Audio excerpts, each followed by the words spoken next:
Salut à tous. Ouais. Alors, j'espère que vous allez bien. Et comme promis, voilà, je vous ai dit que j'allais faire une petite vidéo sur ce que c'est InstaWP, voir comment l'installer de manière basique, tout en sachant que InstaWP va vous permettre d'installer WordPress en local, donc dans votre ordinateur.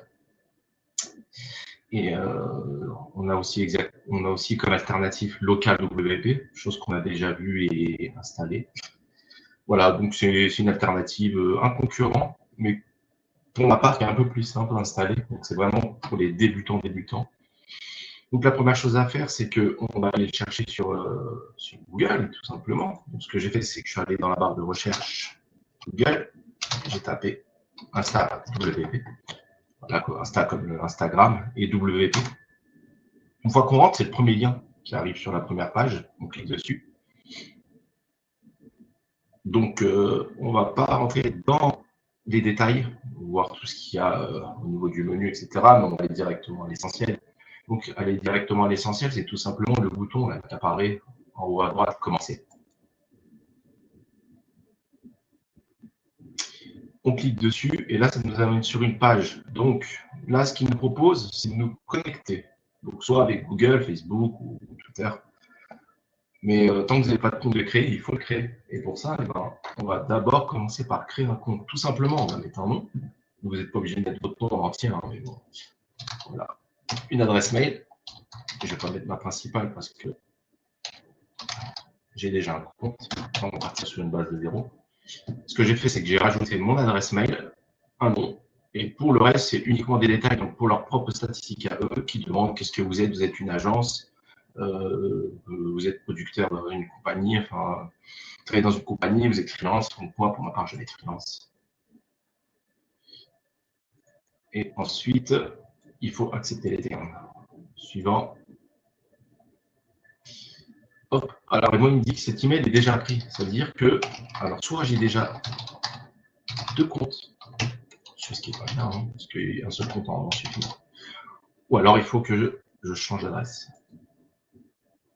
Et là, normalement, c'est la même chose. Donc, troisième. De toute façon, vous pouvez avoir autant de Gmail que vous voulez, il n'y a pas de problème avec ça. Donc, la troisième, c'est la bonne. Hop.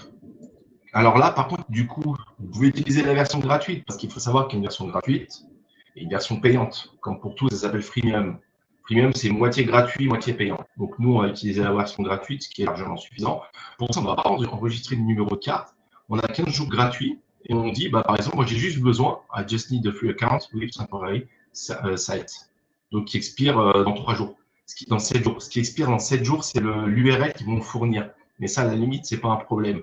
Déjà, ça vous permet de l'installer et de tester. Après, vous pouvez voir par la suite. On est sur Free et Sign Up.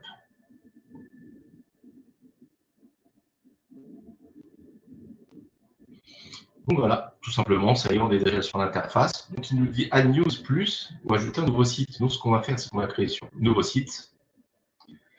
Et là, on a une sorte de tableau de bord avec des informations sur la gauche, une colonne.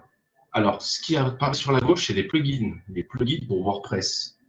Alors, je m'explique. Les plugins pour WordPress sont des extensions qu'on va rajouter sur le WordPress qui va nous permettre en fait d'avoir des fonctionnalités supplémentaires. À titre d'exemple, il nous propose d'installer automatiquement, donc ils sont déjà cochés, un plugin, donc une extension pour le emailing, les emails.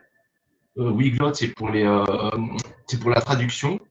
Social Feed, c'est une sorte de feed, justement, une sorte de galerie pour pouvoir ajouter le bouton des réseaux sociaux. Et un chat, ça doit être sûrement un chatbot ou alors c'est WhatsApp, carrément. C'est WhatsApp, ça c'est super bien parce que je l'ai sur un des sites, c'est hyper pratique.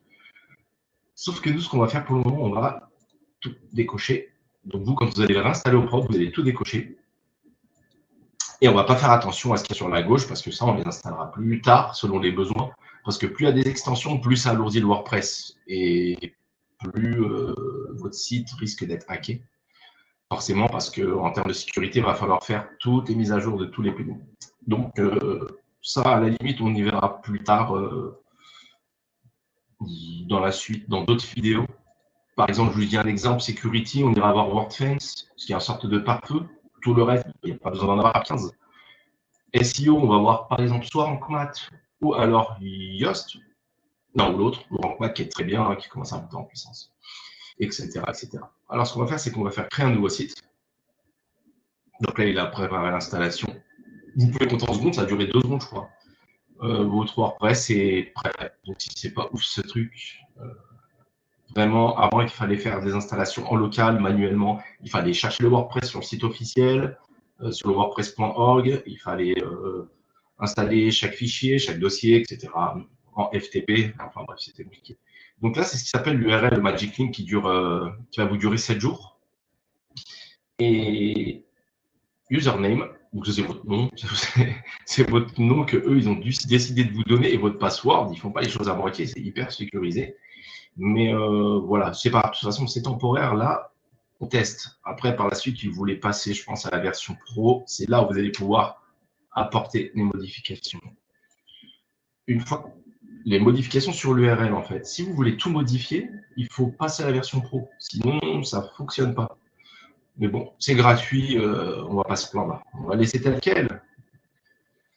L'avantage, c'est que c'est pas facile à retenir. On se dit, OK, mais comment je vais retenir? Donc vous, si vous avez un problème, vous prenez le bloc-notes et vous faites un copier-coller de tout ça. Ou alors, de toute façon, c'est pas grave, c'est enregistré dans la mémoire. Donc, on fait un Magic Link, Magic Login. Là, ça s'installe. Hop, voilà, encore pareil. 2-3 secondes, ça c'est fait. Et là, il y a un gros bouton qui nous dit continue sur le site. Et voilà, tac, on est sur WordPress, sur l'interface.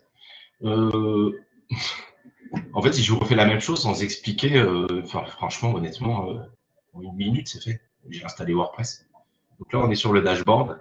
Et donc voilà pour l'installation. Je vous referai du coup une autre vidéo pour la suite, justement. On verra un peu plus en détail le tableau de bord, le dit tableau de bord. Je vais vous expliquer comment le traduire, les premiers réglages à faire, donc les premiers réflexes à avoir avant de se lancer dans la création de pages, d'articles ou de thèmes ou de plugins, etc., etc. Donc, je vous donne rendez-vous pour la prochaine vidéo. En attendant, je vous souhaite une bonne soirée.